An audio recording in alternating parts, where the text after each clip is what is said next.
আজ থেকে চেষ্টা করেন যে কোনো মূল্যে বৃহস্পতিবার সোমবার সিয়াম থাকবই। ফেটে যাক কেটে যাক তাতে আসে যায় না। সাহারি হোক আর না হোক সিয়াম থাকবই থাকবো। যতক্ষণ পর্যন্ত আপনি ত্যাগে না যাবেন ততক্ষণ পর্যন্ত আপনি টিকতে পারবেন না। আরে সাহারি ছাড়ো, সাহারি বরকতের কাজ এখনো হলো না তো কি করব, এমনি সিয়াম থাকবো। আপনি আমার দিনী বোন, আপনাকে আমি অনেক ভালোবাসি। আপনি আজ থেকে নফল সিয়ামের সিদ্ধান্ত নেন।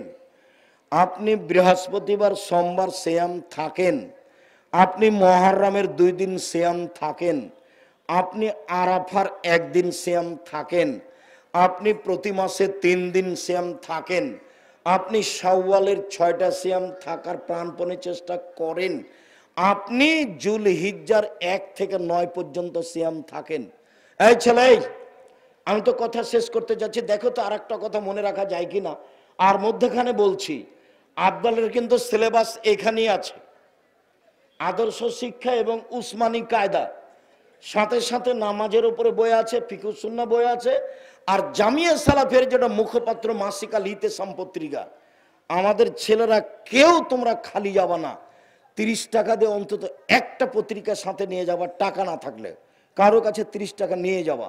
এই পত্রিকা কিন্তু লক্ষ লক্ষ টাকা খরচ করে তোমরা বের করছো। টাকা কিন্তু আমার নয়, টাকা কিন্তু তোমাদের, টাকা কিন্তু মুরব্বী আপনাদের। জামিয়া সালাফি আমার মনে বড় সাধ, আমি এই দেশের মাটিতে উন্নত মানের প্রতিষ্ঠান গড়বই গড়বো ইনশাআল্লাহ, যেখানে ছেলে মেয়ে বাংলা ইংরেজি আরবি উন্নত মানের শিক্ষা অর্জন করে জাতির অন্যায়ের বিরুদ্ধে লড়বে, মুখে কলমে মিডিয়াই লড়বে ইনশাআল্লাহ। সেই পদক্ষেপ নিয়ে এক পায়ে দাঁড়িয়ে আছি। আপনাদের জামিয়া সালাফিয়া ছাত্র প্রায় 5000, 410 জন এতিম, সারা দেশ জুড়ে যা আছে জামিয়া সালাফিয়া তাই আছে। 300 জন শিক্ষক শিক্ষিকা, যার প্রতি মাসে বেতন লাগে 32 লক্ষ। আপনারাই দেন। আব্দুর রাজ্জাক সাহেব গোদাগাড়ি থেকে কেউ দেয় না, আমার জানা নাই। আচ্ছা, গোদাগাড়ি থেকে না দেখ, কোন জেলা থেকে দেয়, ও তো মুসলমানই দেয়। 32 লক্ষ টাকাকে আমি দেবীনগর থেকে বানাই না। আর যেটা জামিয়া সালাফের রূপগঞ্জ নারায়ণগঞ্জ 51 বিঘা জমির উপরে, 33 শতকের বিঘায়, কত বিঘার উপরে? 51 বিঘা জমির উপরে তার একটা মসজিদ তৈরি হচ্ছে 6 বিঘা জমির উপরে, যার একতলায় 10,000 মানুষ সালাত আদায় করতে পারবে। ওখানে প্রায় জমি কিনা। আর যেটা রাজশাহীতে আছে সেটা 90 শতক জমির উপরে, যেটা 4 তলার শেষের দিক। আর যেটা তোমাদের বাড়িতে তৈরি হবে মহিলা বিশ্ববিদ্যালয়, সেটা আপাতত 60 বিঘা জমি আছে। আর আশা করছি যে এখানে 100 বিঘা জমি হতে হবে। এটা তোমাদের বাড়ির সাথে লাগা, ভাইজান আপনার বাড়ির সাথে লাগা। সেটা হলো পলাশি, সেটা হলো তানোর, সেটা হলো গোদাগাড়ি, সেটা হলো আর একটা কাছাকাছি জায়গা মন্ডমলা পবা। আজ ওখানে একটা স্কুল আছে সরঞ্জাই, জি, তানোর এলাকা। ওটা কিন্তু তানোর গোদাগাড়ির মধ্যে পড়ে আছে, ঋষিগুলো আছে। বিশাল সম্পদ, সব দিয়ে দিয়েছে জামিয়া নেবরাজ জামিয়া সালাফের নামে। সেটা আপনাদের সম্পদ, জাতীয় সম্পদ। এটা মহিলা বিশ্ববিদ্যালয়। সময়ের গতিতে আমি কথা বলবো। তো এত কিছু ইনশাআল্লাহ, এত কিছু যে হচ্ছে, এগুলো কি আমি নিজে করি? আপনাদেরই পয়সা দেওয়া। আপনাদের পয়সা দিয়ে আলিতে পত্রিকা ছাপা আছে, নিজের টাকা দিয়ে পত্রিকা ছাপা আছে, নিজে পড়বো না উচিত? এই ছেলে শোনো, আল্লাহর নবী বললেন, কেউ যদি মুহররমের 2 দিন সিয়াম থাকে, বিগত 1 বছরের পাপ ক্ষমা হবে। তিনি বললেন, কেউ যদি আরাফার 1 দিন সিয়াম থাকে, আগে পরে 2 বছরের পাপ ক্ষমা হবে। তিনি বললেন, মানুষ সারা বছর সিয়াম পালনের নেকি পাবে 2টি পদ্ধতিতে। এক, প্রতি মাসে কেউ যদি 3 দিন সিয়াম থাকে আর রমজান সিয়াম থাকে, তাহলে সারা বছর সিয়াম পালনের নেকি পাবে, এটা একটু ভারী। দুই, কেউ যদি শাওয়ালের 6টা সিয়াম থাকে আর রমজান থাকে, তাহলে সারা বছর সিয়াম পালনের নেকি পাবে। এই ছেলে, তোমার কথা মনে থাকবে ইনশাল্লাহ। আবার কথায় পুনরায় বলি, উপস্থিত বৈঠকের দিনই মুসলিম বোন, এই মেঘ, কথা বলছো কেন? চুপ থাকো। এত তাড়াতাড়ি ব্যস্ত হয়ে পড়ছো কেন? দেখেন তো, মুহররমের 2 দিন সিয়াম থাকলে কেমন নেকি হবে? বিগত 1 বছরের পাপ ক্ষমা হবে। আরাফার 1 দিন সিয়াম থাকলে কি হবে? আগে পরে 2 বছরের পাপ ক্ষমা হবে। ওয়াবাক ইবাদত, সামনে কি করব না করব সব ক্ষমা। এ তো অবাক পদ্ধতি। এর নাম আরাফার সিয়াম, খুব দামি 1 দিন। 3, 2টা পদ্ধতি সারা বছর সিয়াম থাকার। 1, প্রতি মাসে 3 দিন, 13, 14, 15। হাইজের কারণে যদি কোনো মহিলার সমস্যা হয়, তাহলে 18, 20, 22, 24 কোনো সমস্যা নেই। আয়েশা রাদিয়াল্লাহু তাআলা আনহা বলেন, আরবি মাসের মধ্যে হলেই হলো, সে যেদিনই হোক। কথা বোঝা যায় কি? আরবি মাসের মধ্যে হলেই হলো। তাহলে রমজান আর প্রতি মাসে 3টে, তাহলে কি পাবো আমরা? সারা বছর সিয়াম পালনে নেকি পাবো। এটা একটু ভারী। আর এদিকে চলে আসি, একবারই সহজ, শাওয়ালের 6টে আর রমজান, তাহলে কি পাবো? সারা বছর সিয়াম পালনের নেকি পাবো। উল্লেখ্য যে মহিলাদের হায়েজের কারণে 5-7টা ছুটে গেছে, এইটা আগে করতে হবে, এই হিসাব ঠিক নয়। হাইজের কারণে যেগুলো ছুটে গেছে সেগুলো জীবনে যেদিন পারবে সেদিন করবে, মরে গেলে কোনো সমস্যা নেই। আয়েশা রাদিয়াল্লাহু তাআলা 10 মাস পরে করতেন, অতএব শাওয়ালেরটা আগে হবে, বাদ দিয়ে হবে, এগুলো হিসাব নাই। 6টা করবে, ধারাবাহিক করাই ভালো। সম্মানিত দিনী ভাই বোন, এবার চলে আসলাম শাবানের সিয়ামে। এবার আমি আপনার কাছাকাছি আছি, বক্তব্য শেষের দিকে। আপনাকে খুব ভালো কথা স্মরণ করার জন্য প্রস্তুতি নিচ্ছি। 15ই শাবান সিয়াম পালন করা থেকে বিরত থাকবেন। এই ফাঁকি দেওয়া কাজ করবেন না। শুধুমাত্র শাবান মাসে 13, 14, 15 3টে সিয়াম থাকবেন না। শুধুমাত্র শাবান মাসে 2টে সিয়াম থাকবেন না। ওরাই শাবানের 13, 14, 15 থাকবে যারা অন্যান্য মাসেও 13, 14, 15 থাকে। আর শাবান মাসে কি করতে হবে? এবার শুরু হলো। এই ছেলে, ওইদিকে মুখ করে দাঁড়িয়ে আছো কেন? এদিকে খেয়াল করো। ওইদিকে তুমি দাঁড়িয়ে কার কথা শুনছো? শাবান। আয়েশা রাদিয়াল্লাহু তাআলা আনহা বলেন, কানা নবী সাল্লাল্লাহু আলাইহি সাল্লাম ইয়াসুমু শাবানা কুল্লাহু, আল্লাহর নবী পুরো শাবান সিয়াম থাকতেন। হাদিস বুখারী মুসলিম।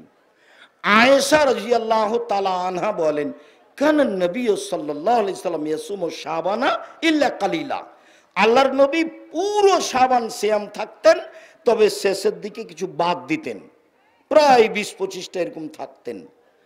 উম্মু সালমা রাদিয়াল্লাহু তাআলা আনহা বলেন, মা রাআইতু রাসূলুল্লাহ সাল্লাল্লাহু আলাইহি সাল্লাম ইয়াসুমু শাহরাইন মুতাতাবিআইন ইল্লা শাবান আর রমজান, আল্লাহর নবীকে আমি পুরো 2 মাস সিয়াম পালন করতে দেখিনি, শাবান ও রমজান ছাড়া।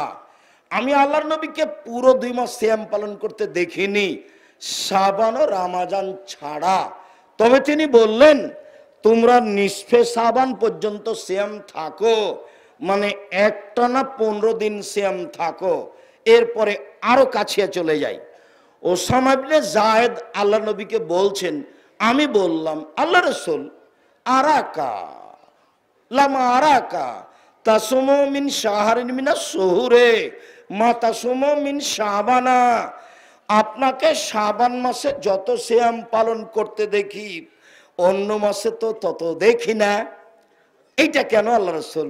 আল্লাহ রাসূল, আপনাকে শাবান মাসে যত সিয়াম পালন করতে দেখি, অন্য মাসে তো দেখি না। এ হলো একভাবে জিজ্ঞাসা। এবার তোমাদের জন্য সহজ জিজ্ঞাসা করি, যে মুরব্বী একটু দেখেন তো আপনি একটু বুঝতে পারেন কি না। সহজ জিজ্ঞাসা। ওসামা ইবনে জায়েদ বলছেন, আল্লাহর নবী শাবান মাসে আপনি এত সিয়াম থাকেন কেন? জিজ্ঞাসা মনে থাকবে না? কি জিজ্ঞাসা বলেন তো দেখি। এত রোজা থাকেন কেন, এত সিয়াম থাকেন কেন? দেখি এবার কি হয়, কি বলছেন উনি। এবার বলছেন, যাকা শাহরুন বানা রাজাব রামাজান, এইটা একটা মাস, রজব রামাজানের মাঝে এক ধরনের নাসান হো, মানুষ তাতে গাফেল থাকে। এইটা একটা মাস, রজব রামাজানের মাঝে মানুষ তাতে বেখিয়াল থাকে। তুরফাউল আমালা ইলা রাব্বিল আলামিন ফিহে, এই মাসে বাৎসরিক রিপোর্ট পেশ করা হয় আল্লাহর কাছে। অনা উহিব্ব আইরফা আমালি অনা সায়েম, আমার মন চাই, আমি ভালোবাসি আমার রিপোর্টটা যখন আল্লাহর কাছে বাৎসরিক দেওয়া হবে তখন সিয়াম অবস্থায় দেখো, দেখো দেখো রিপোর্ট নাও, আমি সিয়াম আছি। তিনি বৃহস্পতিবার সোমবার সিয়াম থাকা ভালোবাসতেন। তিনি বলছেন, পৃথিবীর মানুষ শুনে রেখো, মানুষের সাপ্তাহিক রিপোর্ট পেশ করা হয় বৃহস্পতিবার সোমবার। অনা উহিব্ব আইরফা আমালি অনা সায়েম, আমি ভালোবাসি সাপ্তাহিক রিপোর্ট আল্লাহর কাছে পেশ করা যখন হবে আমার, তখন আল্লাহ দেখুক আমি সিয়াম আছি। দেখো নেও আমার রিপোর্ট, দেখো সাপ্তাহিক, দেখো আমি সিয়াম আছি, দেখো বাৎসরিক রিপোর্ট, দেখো আমি সিয়াম আছি। মনে থাকবে কি? আল্লাহ রাসূলের জানা ছিল না সেদিন 15ই শাবান। কিভাবে কিভাবে ভারত বাংলাদেশ পাকিস্তানের আলেওয়ালা জেনে নিল সেদিন 15ই শাবান। তাই তারা কল কারখানা, অফিস আদালত, কোর্ট কাচারি, শিক্ষা প্রতিষ্ঠান সব কিছু বন্ধ করে রাতে গোসল করে আতর গোলাপ মেখে সিয়াম থাকে। একবারে নগদ মিথ্যে। সম্মানিত দিনী ভাই বোন, আপনাকে আমি কষ্ট দেওয়ার জন্য বলিনি। উপস্থিত বৈঠকের মুসলিম বোন, এই মেয়ে কথা বলছো কেন? তোমার মনে ভুলে গেলে এত তাড়াতাড়ি? তোমাকে তো আমি মুখখান বন্ধ রাখতে বলেছি। মহিলা মানুষ তো সবাই আপনাদের বদনাম করে, তো বদনাম কি ঠেলাই পড়ে করে না, এমনি করে? ঠেলাই পড়ে করে। যে আপনাকে যে আমি 100 বার বলছি মুখখান বন্ধ রাখেন, তা আপনি মুখখান খুলছেন কেন?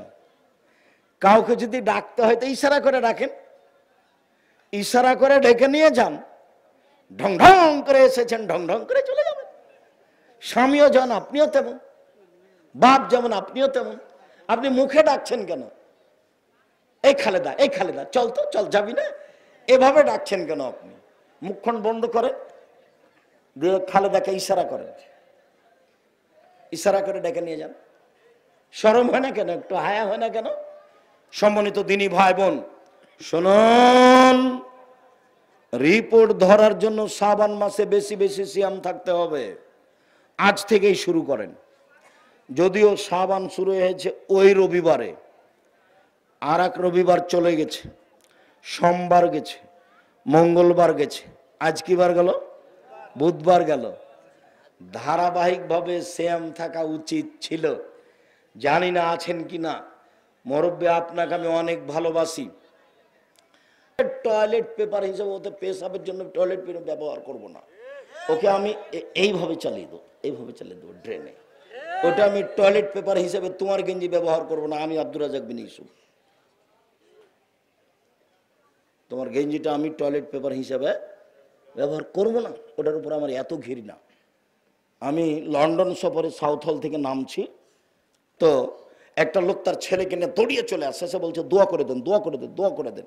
তা আমি ছেলের মাথায় হাত দিয়ে দোয়া করতে দেখি মাথায় 3টে দাগ দেওয়া আছে, এখানে বাম সাইডে 3টে দাগ। তা আমি মনে করছি যে তাহলে ওর মা চুল ছেড়ে দিচ্ছিল, তো ছেলে চুল ছেড়ে নিবে না, জোর করে দিচ্ছে, তখন কেচি লেগে গেছে এখানে। এটা আমি মনে করছি। এবার নেমে ঘুরতে দেখছি যে ইয়ে আছে, চুল ছাড়া সাইনবোর্ড আছে না, মানে ওই সেলুন। তখন আমি দেখছি তো 3টে দাগ। তা আমি বলছি, ভাইজান, এদেশে উপার্জন করে খেতে এসেছি, আদর্শ বিক্রি করতে আসিনি। অবশ্যই আপনার ছেলের মাথায় যে 3টে দাগ দেখা যাচ্ছে, সেলুনের যে দাগ দেখাচ্ছে ওটাই হবে। তখন একটু হেসে উঠেছে। লা হাওলা ওয়ালা কুওয়াতা ইল্লা বিল্লাহ, নাউযুবিল্লাহ মিন যালিক। এটা করতে পারি না, এটা অসম্ভব। কথা শেষের দিকে চলে আসলাম, তোমাকে একটু বুঝিয়ে বলি। এক, সুন্দর নাম রাখলো, আদর্শ শিখিয়ে দিল। দুই, তিনটা মেয়ে লালন পালন করলো, আদর্শ শিখিয়ে দিল, শিষ্টাচার শিখিয়ে দিল। তিন, কারো যদি কাজের মেয়ে থাকে তাকে শিখিয়ে দিল, শিষ্টাচার শিখিয়ে দিল। চার, শক্ত হাতে লাঠি দিয়ে শিষ্টাচার শিখিয়ে দিল। পাঁচ, মা মানে চারটে জিনিস। এক, বিদ্যা শিখিয়ে দিবে।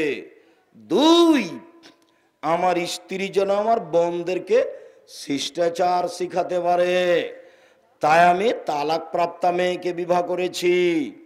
তিন, আমার স্ত্রী যেন আমার বোনদের মাথার চুল চিরুনি করে সাজগোজ করে দিতে পারে, তাই আমি বেশি বয়সের মেয়ে বিবাহ করেছি, আমার ছোট ছোট বোন দেখাশোনা করবে। চার, আমার স্ত্রী যেন আমার বোনদেরকে পাহারা দিতে পারে, মা মানে পাহারাদার। চারটার মধ্যে আছে একটা শিষ্টাচার। তো এখন তুমি বলো, তোমার বোনটা ফ্যাশন বোরকা পরে আছে এইখানে, তুমি বলো যে আমার মা পাহারাদার। তুমি এখন বলতে বাধ্য হবে কালকে থেকে আমি আমার মাকে খালা বলবো। দেখো পরিবেশ সেটা কি না, তাই মনে হচ্ছে না? তোমার বোন এখানে কি পরে আছে? ফ্যাশন বোরকা পরে আছে। বোরকা পরবে ঢিলা ঢালা, এটা কেন?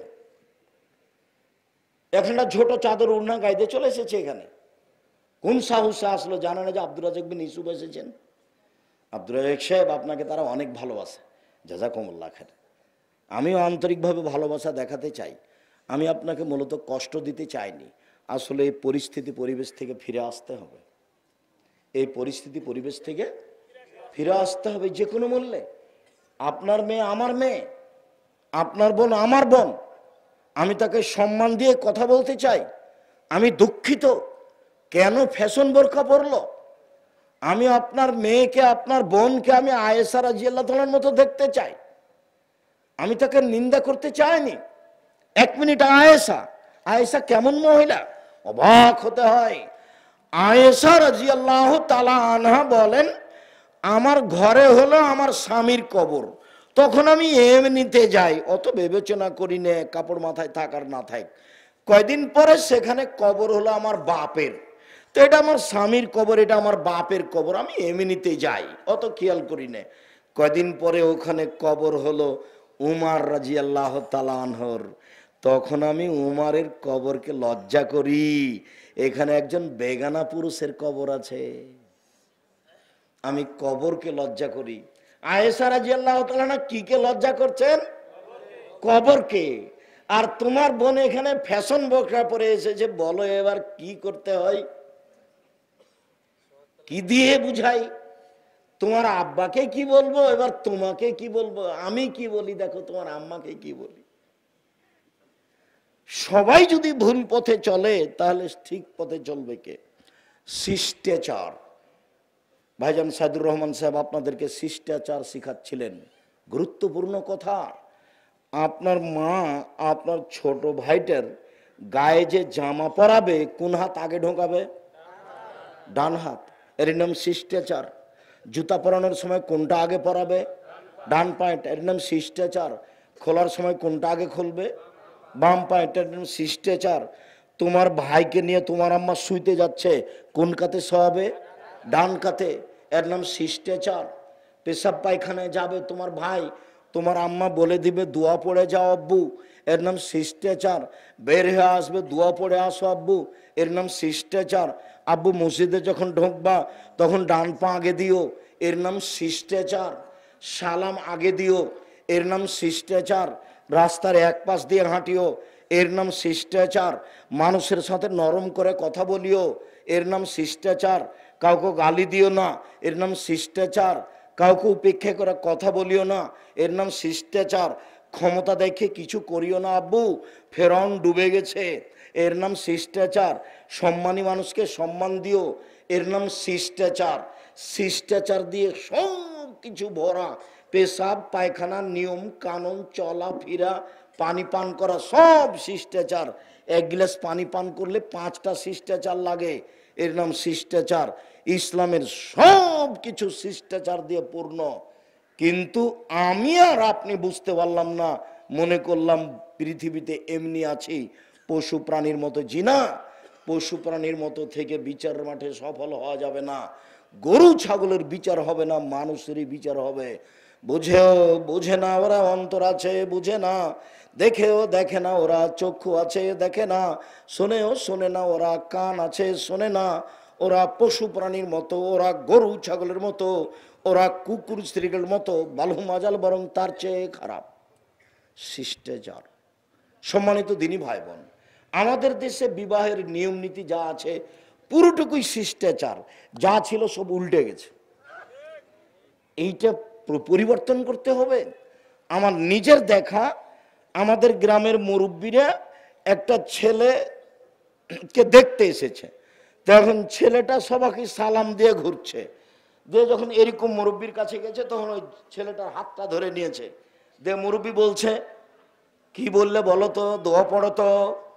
তখন ছেলেটা বলছে কি একফিরুল্লাহ লানা লাকুম, বা ছেলেটা কিছু বলে না। তখন মুরব্বী বলছে আহারে, সালাম দেওয়ার দোয়াটাই জানো না, কিন্তু দোয়া যে এটা নয় এটা মুরব্বীও জানে না।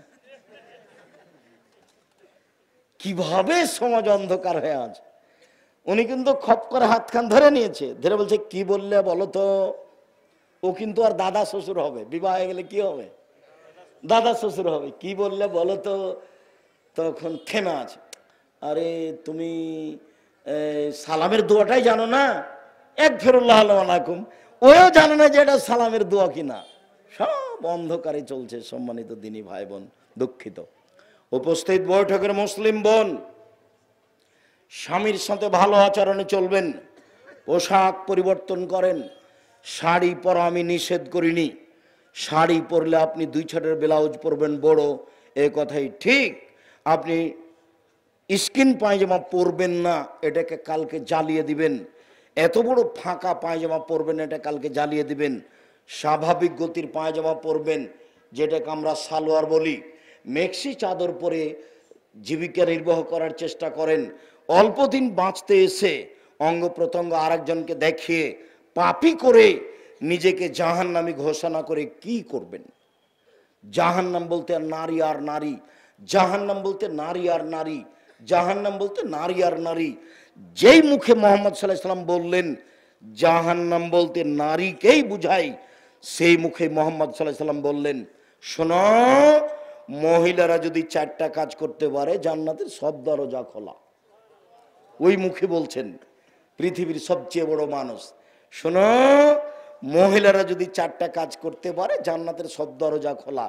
1, 5 ওয়াক্ত সালাত যে কোনো মূল্যে। 2, রমজান মাসের রোজা। 3, স্বামীকে মেনে চলা, তিতা লাগলেও মিঠা লাগলেও। স্বামীর সাথে আপনাকে চলতে হবে। সপ্তাহ সপ্তাহ কথা বলেন না, মাস মাস কথা বলেন না।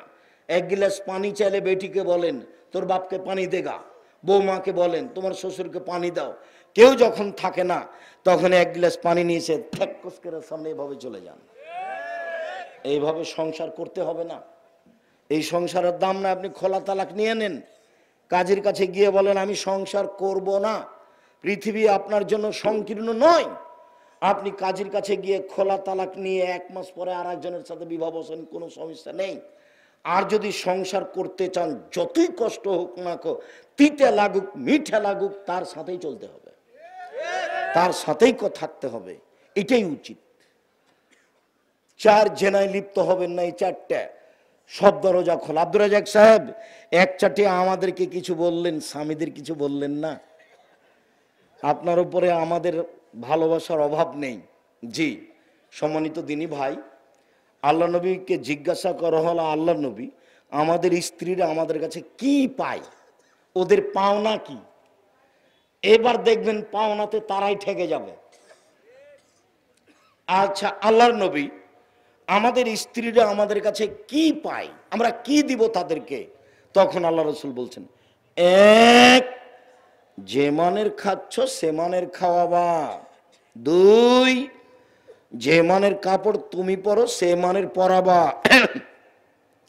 3, কখনো কটু কথা বলবো না। এটা আপনার জন্য। কেন? তার পক্ষ থেকে একটা কথা আছে, আব্দুর রাজাক সাহেব, আমার স্বামীর সাথে আমি চলতে চাই কিন্তু তার মুখ খুব খারাপ। চাঁপানবাবগঞ্জের ভাষাতে গালি দেন নাকি কোনো সময়? ছি, নাউজুবিল্লাহ মিন যালিক।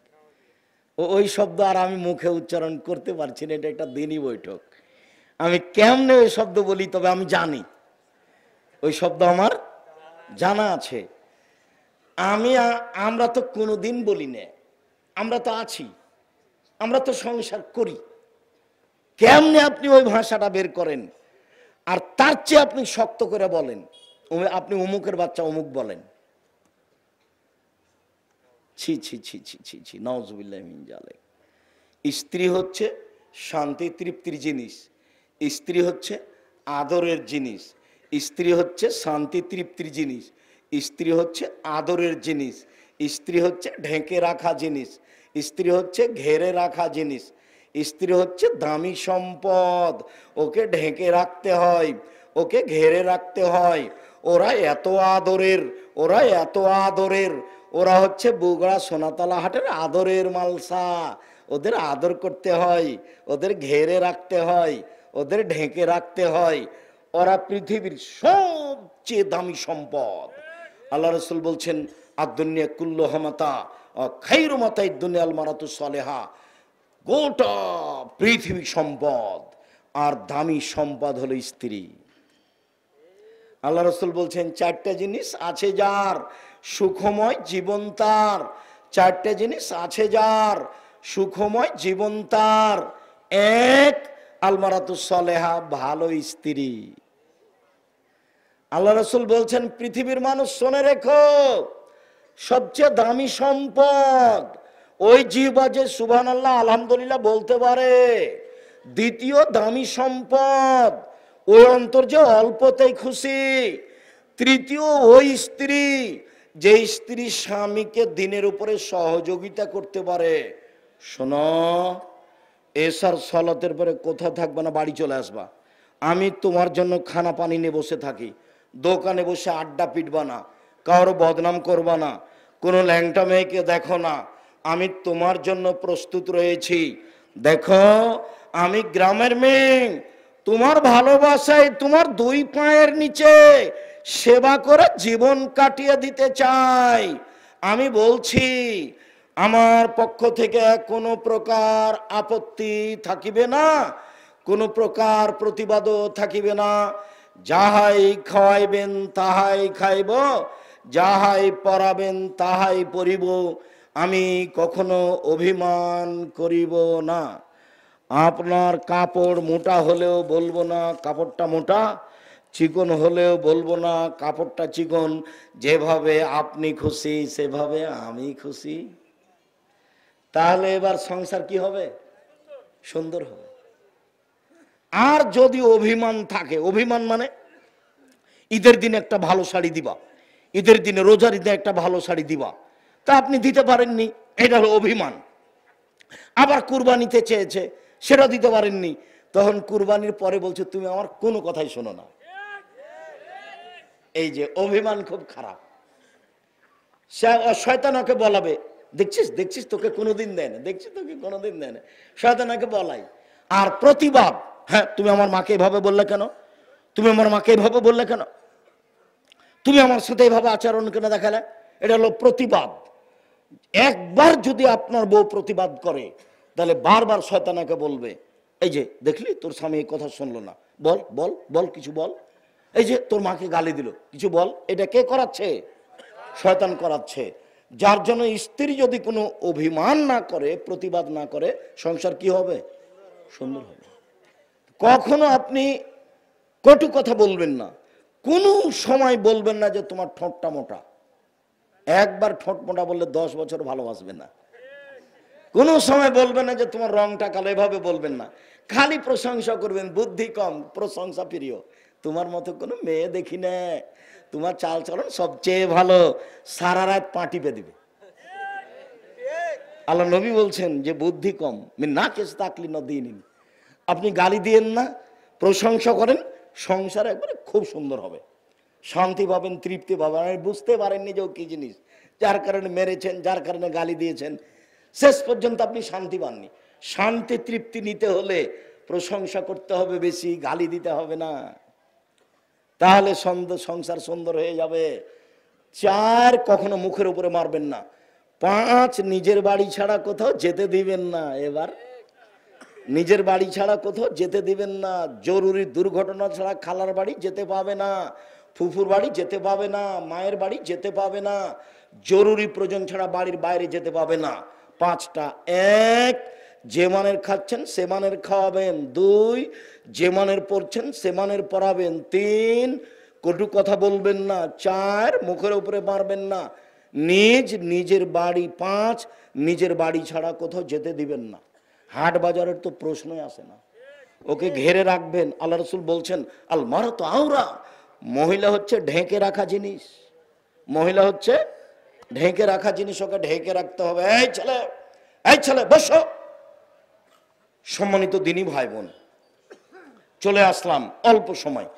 ইবাদতের জগতে সবচেয়ে দামি ইবাদত সিয়াম। এটা কিভাবে হলো একটু দেখেন তো। উমামা বাহেলি রাদিয়াল্লাহু তাআলা আনহু বলেন, আল্লাহর নবী মুরনি বিআমালিন, আল্লাহ নবী আমাকে একটা আমলের কথা বলেন তো আল্লাহ নবী, যাতে আমি জান্নাতে চলে যাব। তখন আল্লাহ রাসূল বলছেন, উমামা আলাইকা বিসম ফাইনুল্লাহ মিসলালাহু, তুমি সিয়াম পালন করো। ইবাদতের জগতে সিয়ামের মতো কোনো ইবাদত নেই। এটা সিয়াম আর এটা সালাত। সালাত সিয়ামের মতো জিনা। এটা হজ, এটা সিয়াম। হজ সিয়ামের মতো জিনা। পৃথিবীর কোন ইবাদত সিয়ামের মতো নয়। আবার উমামা বাহিলে বলছেন, আল্লাহর নবী আমাকে একটা আমলের কথা বলেন তো আল্লাহর নবী, যেটা করলে আমি জান্নাতে চলে যাব। তখন আল্লাহ রাসূল বলছেন, উমামা আলাইকা বিসম ফাইন্নাহু লা ঈদলা লাহু, তুমি সিয়াম পালন করো। ইবাদতের জগতে সিয়ামের সমপর্যায়ের কোনো ইবাদত নেই। এটা সালাত, এটা সিয়াম। সালাত সিয়ামের সমপর্যায়ের জিনা, হজ সিয়ামের সমপর্যায়ের জিনা, কোরআন তেলাওয়াত সিয়ামের সমপর্যায় জিনা, তাসবিহ তাহলিল সিয়ামের সমপর্যায় জিনা। এমন কোন ইবাদত নাই যেটা কার সমপর্যায়ের হতে পারে?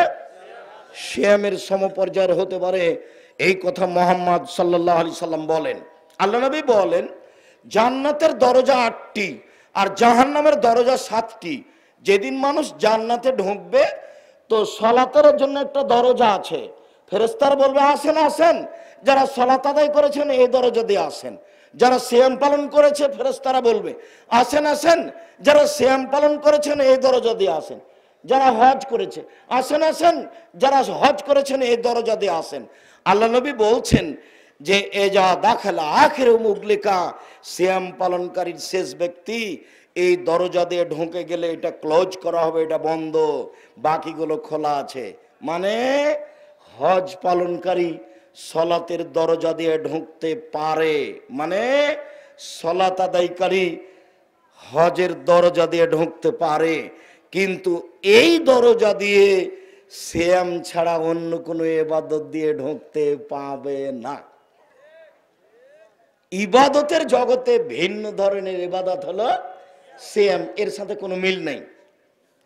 আবু হুরায়রা রাদিয়াল্লাহু তাআলা আনহু বলেন, আল্লাহর নবী বলেছেন, কুল্লু আমাল ইবনে আদম ইজাফুল হাসানাতু বিআশরি আমসালিল্লাহ সাবিমিয়াতে, যে আদম সন্তানের সব নেকি 1 থেকে 10, 10 থেকে 700, আরো আরো আরো আরো অনেক, যেটাই করুক। সালাত আদায় করলো, আল্লাহ বলবেন এই ফেরেশতা নেকি লিখে দাও, একবারে 10 লিখো, 700 লিখো, বাড়াও। কোরআন মাজিদ তেলাওয়াত করলো, এই ফেরেশতা নেকি লিখো, নেকি লিখো, 10 লিখো, 700 লিখো, বাড়াও। হজ করলো, নেকি লিখো, 700 করো, বাড়াও বাড়াও, সবটাই। কিন্তু আল্লাহ বলছেন ইল্লা সাওমা, তবে সিয়াম ফাইনাহু লি, সিয়াম আমার ব্যাপার, ওয়ানা আজিজিবেহি, প্রতিদান আমি দিব। কি প্রতিদান দিবেন? সিয়াম পালন করলে 2, 4, 5, 10 নেকি হয় না। সিয়াম পালনের নামে কোনো নেকি নির্ধারিত নেই। সিয়াম পালনের বিনিময় জান্নাত। এক খেলে চেয়ে থাকবেন। আল্লাহ নবী বললেন, মান সামা ইয়ামান ফি সাবিলিল্লাহ বাদাল্লাহু আজহানিন নারি সাবিনা খারিফা। কেউ যদি আল্লাহকে সন্তুষ্ট করার জন্য একদিন সিয়াম থাকে, তাহলে লোকটাকে জাহান্নাম থেকে 70 বছরের পর দূরে সরিয়ে দিবেন। তো লোকটা নেকি পেল না জাহান্নাম থেকে সরে গেল? আবার বলছেন, কেউ যদি একদিন সিয়াম থাকে আল্লাহকে সন্তুষ্ট করার জন্য, তাহলে লোকটা থেকে জাহান্নামকে 100 বছরের পর দূরে সরিয়ে দিবেন। তো লোকটা নেকি পেল না জাহান্নাম সরে গেল? 3, মান সামা ইয়ামান ফি সাবিলিল্লাহ জালাল্লাহু বাইনাহু বাইনাল খান্দা কামা বাইনাস সামাই ওয়াল আরজ। কেউ যদি আল্লাহকে সন্তুষ্ট করার জন্য একদিন সিয়াম থাকে, তাহলে তার মাঝে আর জাহান্নামের মাঝে একটা গর্ত হবে 500 বছরের পথ। মানে কেউ যদি একদিন সিয়াম থাকে, তাহলে আল্লাহ তাকে জাহান্নাম থেকে সরিয়ে দিবেন কত বছরের পথ? 500 বছর। 1 70, 2 100, 3 500, সব মিলে নেকি পেল না জাহান্নাম থেকে সরে গেল? জাহান্নাম থেকে সরে গেল। তাহলে কি বুঝলাম? সিয়ামের ফলাফল হলো জান্নাত। সিয়ামের ফলাফল হলো জান্নাত। ইবাদতের জগতে ভিন্ন ধরনের ইবাদত হলো সিয়াম। আর 1 মিনিট, তারপরে আমরা কয়েকটা কথা বলে শেষ করবো ইনশাআল্লাহ। এক খেয়ালে চেয়ে থাকবেন। এই ছালাক, তুমি দাঁড়িয়ে আছো বেখেয়াল হয়ে আছো নাকি? এই জন্যই একটু জায়গা বড় করতে হয়।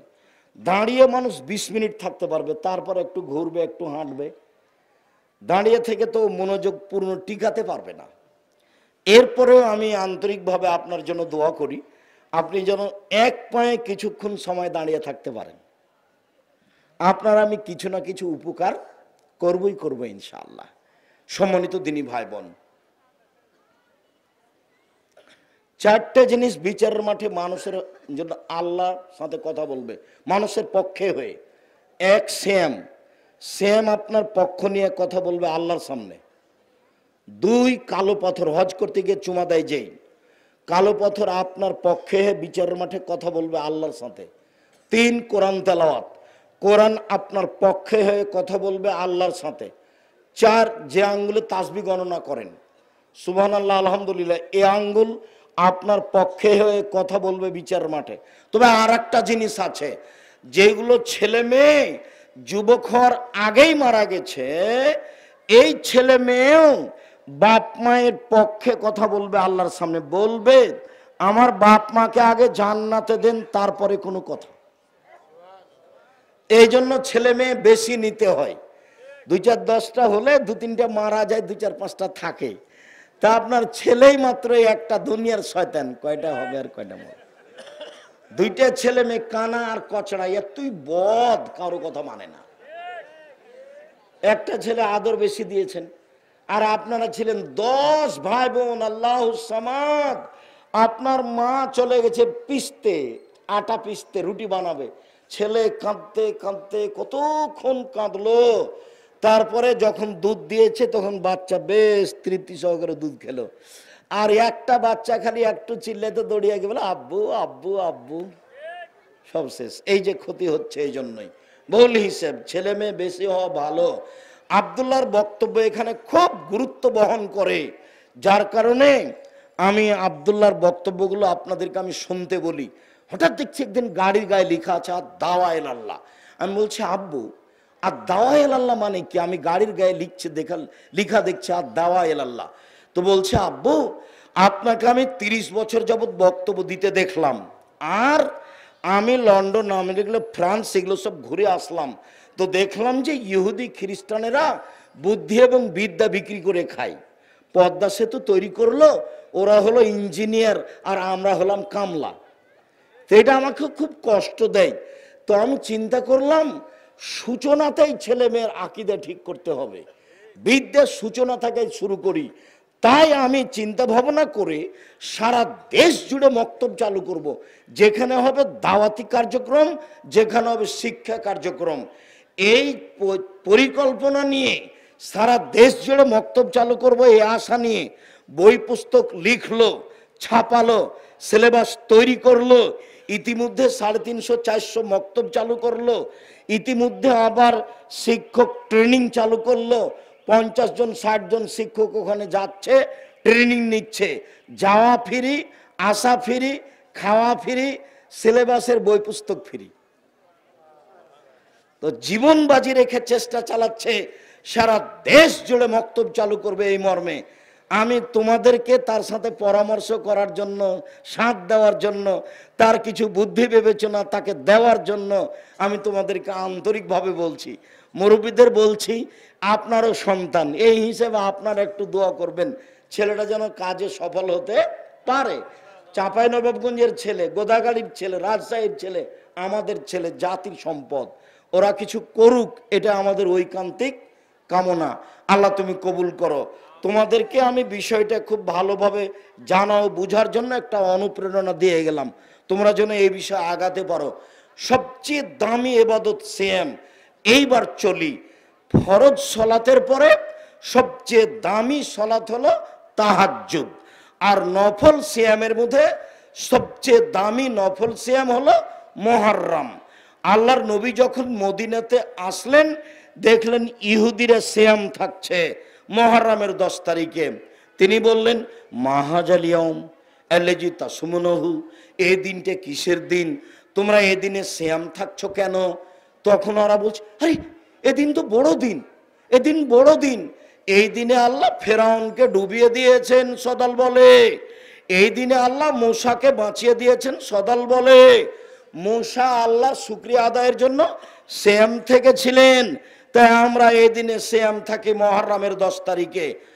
আচ্ছা আচ্ছা শোনো, নাহনু আওলা আহাক্কু বিমূসা মিনকুম, তোমরা যে মূসার সুন্নাত পালন করছো শুকরিয়া আদায় হিসাবে, আমরা তোমাদের চেয়ে বেশি হক রাখি শুকরিয়া আদায়ের ব্যাপারে।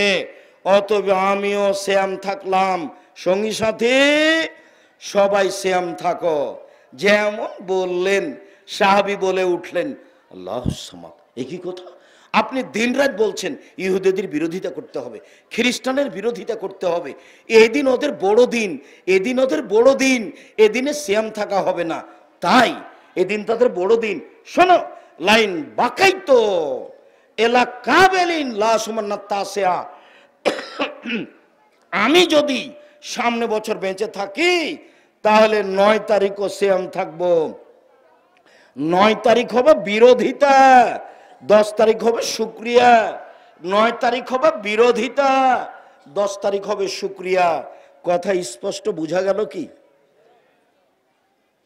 মনে থাকবে না মনে হয়? মুহররমের 10 তারিখের সাথে কারবালার 10 তারিখের কোনো সম্পর্ক নেই। ফাতেমা কান্দিয়া কয়, আজ বুঝি হুসাইন কারবালাতে শহীদ হয়। যেদিন হুসাইন শহীদ হচ্ছেন তার 49 বছর আগে ফাতেমা মারা গেছে। কতদিন আগে? 49 বছর আগে। তাহলে এটা কথা মিল খেল? তাহলে মৌলানা সাহেবের এই বক্তব্য পুথির গানের মতো হয়ে গেল। 6 মাসের রাস্তা মর্দ 6 দিনে গেল, ঘোড়ায় চড়িয়া মর্দ হাঁটিয়া চলিল, পুথির গানের মতো। এই জন্য আমি বলি যে আপনারা কেন যে চিন্তা ভাবনা করেন না, এইসব বক্তৃতা, এইসব বক্তা থেকে বেঁচে থাকতে হবে, এই কথাই ঠিক।